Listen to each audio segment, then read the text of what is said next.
Well, you probably know what this is. It's what we called back in the day a metronome, this curious little contraption invented at the very beginning of the 19th century that allows you to set a tempo for musical performance. Nowadays, of course, it's just one more app on your phone. But 200 years ago, it was an invention that literally changed the history of musical performance. Well, what you may not know is that that strange little device was actually in part the inspiration for what is surely the most strange and whimsical of Beethoven's 9 symphonies, the Symphony No. 8 in F major. It's another ever fascinating part of Beethoven's symphonic output that he loved to compose very different works in pairs. Just as in the middle of the first decade of the 19th century, Beethoven gave the world both that epic journey of a profound personal struggle in the Symphony No. 5, as well as the serene contemplation of the Symphony No. 6, the Pastoral.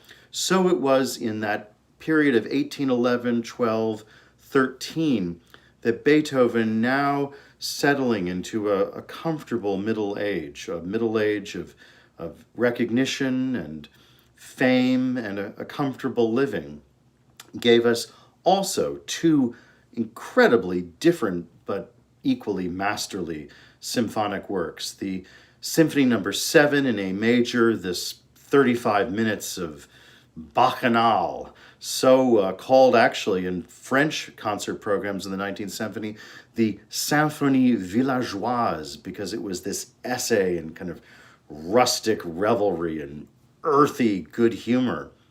Well, the Symphony No. 8, composed at almost exactly the same time, is so gorgeously different. Here is also a work of boisterousness and joyousness and just all-around good humor, but the overall effect is more subtle, more sophisticated, more in debt to older traditions, and I think ultimately more serene.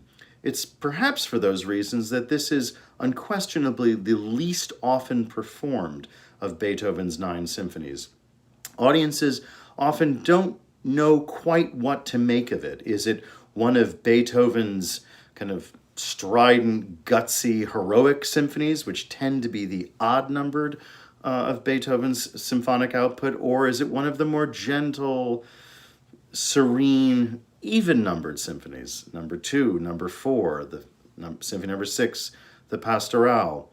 It's really a combination of both, which I think is what is the inspiration behind this wonderful confusion that so many of us have when listening to it. The work is, as I said, a nod to earlier traditions. It's a symphony in the traditional 4 movements, and yet the first movement, at the very beginning, it opens as if this could be one of the late symphonies that his teacher, Joseph Haydn, had written in the late 18th century for London or Paris. It is very much of the Rococo era, that 18th century, what they call the galant style. However, by the time we get to the first movement's development section of yet again another perfect sonata form for Beethoven, all of that is dissipated, and we're in a classic Beethovenian mode of strident symphonic argument, this intensive development of ideas, very rough-hewn and dramatic, ultimately building into a phenomenal climax for the recapitulation. Like the 7th Symphony, however, here is a similarity. There is also, strictly speaking, no slow movement. Instead, we have this allegretto marking, which is kind of slightly fast, and that is the movement where Beethoven has a kind of a public-private joke with his sometime colleague, Johann Nepomuk Maelzel, who we generally think of as the man who invented the metronome. Well, Maisel didn't literally invent the metronome.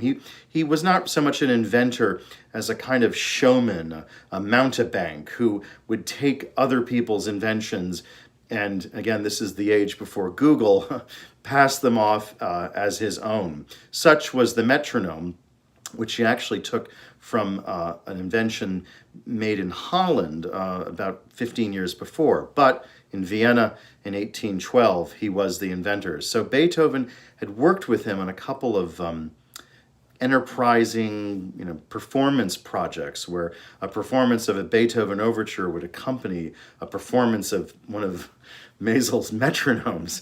Anyway, this second movement is a gentle joke upon this recently invented musical tick-tock device, as you will soon experience. The third movement, again, a bow back to the age of the Rococo. This is not a scherzo in one, but rather a gentle, graceful minuet in the old style of Haydn and Mozart.